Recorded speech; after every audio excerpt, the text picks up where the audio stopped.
IPL খেলা হচ্ছে না বাংলাদেশি ফাস্ট বোলার মুস্তাফিজুর রহমানের। নিলামে 9 কোটি টাকারও বেশি খরচ করে বাঁহাতি বোলারকে ঘরে তুলেছিল Kolkata night Riders.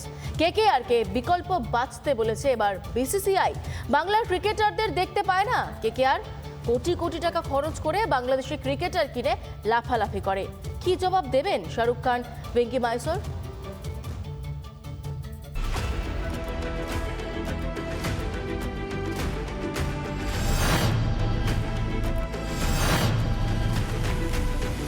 Republic Bangla টানা খবরের জের। আইপিএল থেকে বাংলাদেশি ক্রিকেটারকে বাদ দিতে নির্দেশ বিসিসিআই এর। ভারত বাংলাদেশ টানাপোড়েনের জের এবার পড়তে চলেছে আইপিএলে। চলতি মরশুমে একমাত্র বাংলাদেশি ক্রিকেটার হিসেবে মুস্তাফিজুর রহমানকে নিলামে কিনেছিল কলকাতা নাইট রাইডার্স, কিন্তু মুস্তাফিজুর রহমানের খেলা হচ্ছে না এবারের আইপিএলে।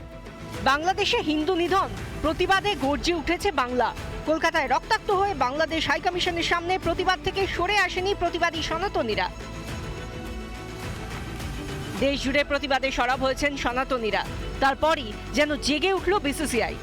9 কোটি 20 লক্ষ টাকা খরচ করে মুস্তাফিজুর রহমানকে কিনেছিল কলকাতা নাইট রাইডার্স।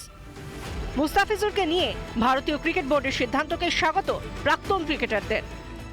ভারতীয়দের সাথে বাংলাদেশিরা যে বাংলাদেশে যে ট্রিটমেন্ট আমরা পাচ্ছি সেটা একদম আনকল্ড ফর। বাংলাদেশি ক্রিকেটাররা এসে আমাদের আইপিএল ইন্ডিয়ান প্রিমিয়ার লিগ, সেখানে তাদের যে পার্টিসিপেশনকে বিসিসিআই যেরকমভাবে আটকেছে, আমি সেটাকে সমর্থন করি।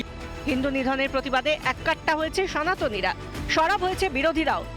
তাই এখনো বাংলাদেশি জিহাদিদের বিরুদ্ধে প্রতিবাদ চলছে। ভারতবর্ষের এসে এখানে খেলবে এবং ভারতের থেকে টাকা নিয়ে গিয়ে বাংলাদেশে নিয়ে যাবে এবং সেখানে বাংলাদেশেই হিন্দুদের উপর অত্যাচার হবে, সেটা বরদাস্ত করা যাবে না।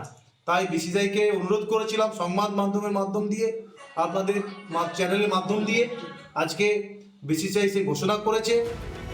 বাংলার হয়ে দাপিয়ে খেলা স্বামী আকাশদীপ, অভিষেক পোরেলরা অন্য ফ্র্যাঞ্চাইজের জার্সি গায়ে নামেন। কেকেআরে সুযোগ পান না ঈশান পোরেল, সায়ন ঘোষরা। এদের বদলে কোটি কোটি টাকা খরচ করে মুস্তাফিজুরকে কেনে কলকাতা। শাহরুখ খান, ভেঙ্কি মাইসোররা ঘুম থেকে উঠুন, একটু জেগে উঠুন। রিপাবলিক বাংলা। নানা ধরনের কন্টেন্ট দেখার জন্য লাইক করুন, শেয়ার করুন আমাদের ফেসবুক পেজ, সাবস্ক্রাইব করুন আমাদের ইউটিউব চ্যানেল। পাশাপাশি অন্যান্য ব্রেকিং নিউজের জন্য অবশ্যই চোখ রাখুন রিপাবলিক বাংলায়।